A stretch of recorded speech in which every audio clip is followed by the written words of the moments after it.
up the week on a Monday night. We'll return with more after this break. You're watching the NFL on EA Sports.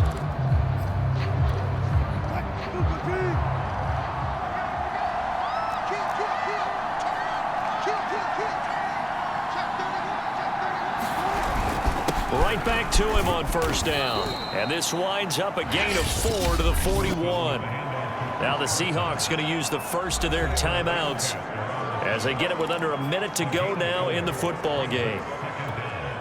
Behind the chains, 2nd and 13.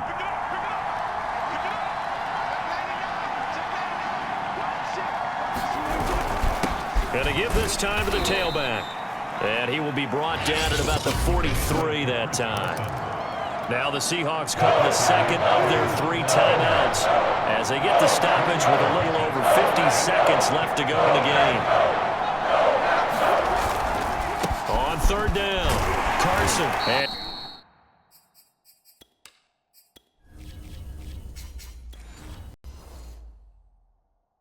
he'll take this to the 47, but no further as they get him down well short of the line to gain.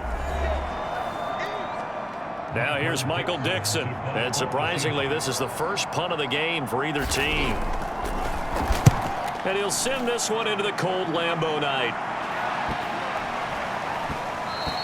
And no one there to stop it. Hits at the 8, but it carries all the way into the end zone for a touchback. The Packers offense here coming back out for their second drive. They've got work to do, but they do still have a bit of time here. And they've got to feel comfortable with that, but they have all their play sequences called.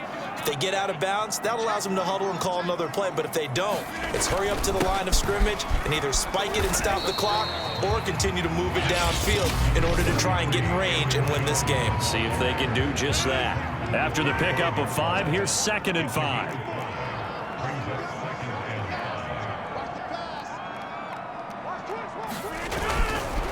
On the handoff, this is Dillon. And he'll get this one up to the 26. They'll get to the line here, but remember, it's also third down. They run once more with Dillon. He gets it forward for 4, maybe 5, but the flags fly. And this one could be coming back.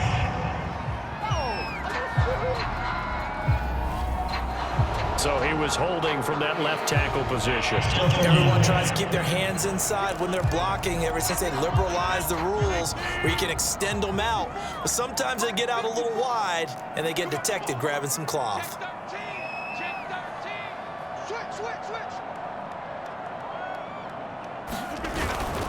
Again, it's Dillon.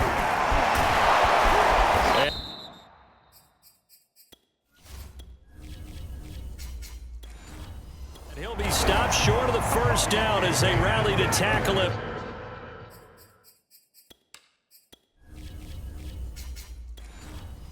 At about the 28.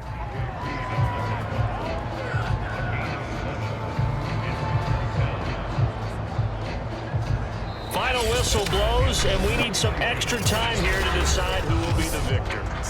And here in overtime, if the team that receives the ball scores a touchdown, it's over. If they don't, we can still have some more football. That's exactly right. If they go down and kick a field goal, the other team gets a possession to either match it or score a touchdown to win the ball game.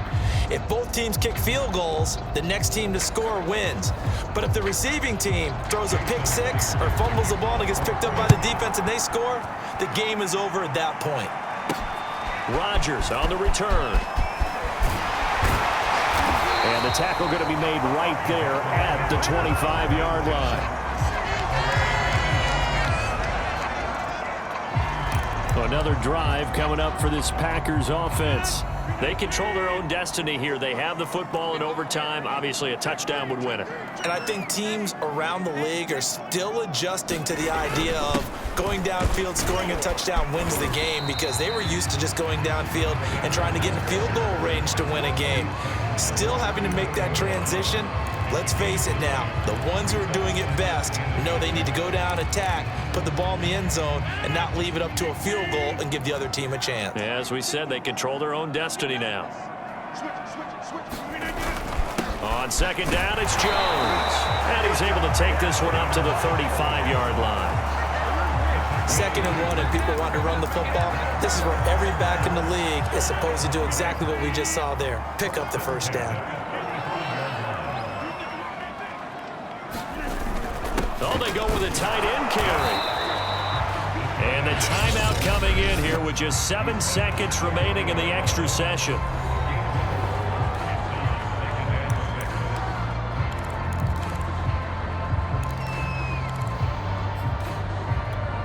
Six yards left on 2nd down.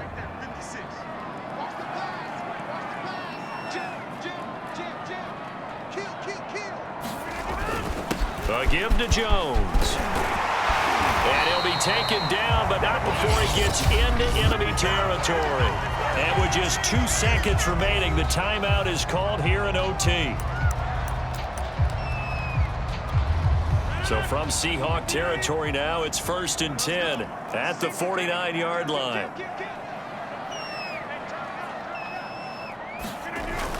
They're going to run this with a tight end. So the OT clock hits 0, and we're still not done. We'll sides and need at least one more OT to decide it after this.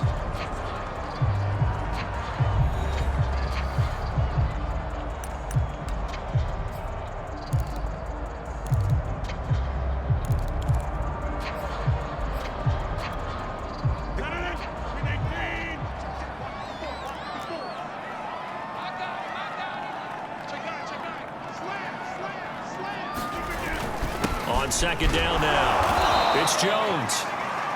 And he's dropped right at the 40. Gain of 3. And they're going with some extra beef up front. They've got to have this one in overtime. It's 3rd and 1. Here's the big man Dillon with it. And he's able to get the first before he's taken down at the 36. Each team has its own terminology. Some people call it jumbo, some call it monster, some call it king. But it doesn't really matter. They brought in the big lumber to pick up that first down. Yeah, you think about goal line defense with the goal line offense that time getting it done. It's a 7-yard carry to set them up with a 2nd and 3.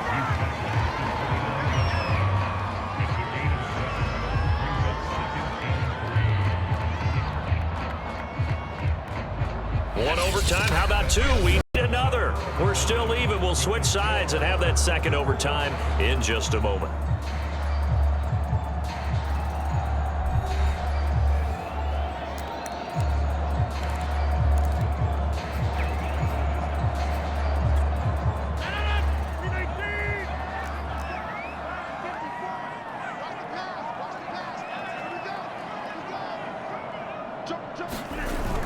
On 2nd down, it's Jones, and he's able to get it down to the 25-yard line.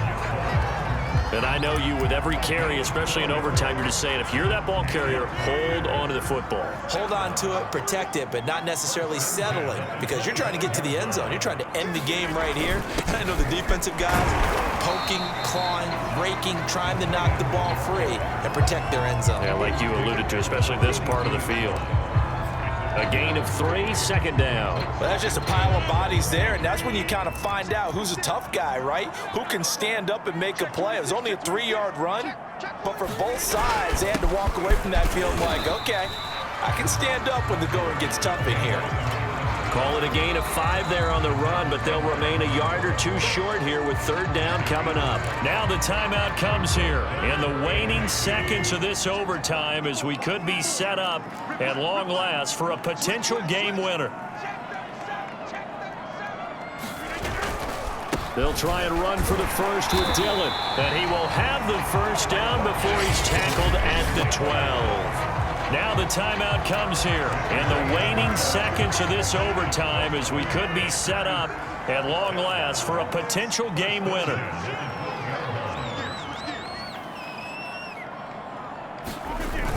They hand off to their big tight end. And strong running there as he's inside the 10 down to the 8-yard line. So the OT clock hits 0, and we're still not done. We'll switch sides and need at least one more OT to decide it after this.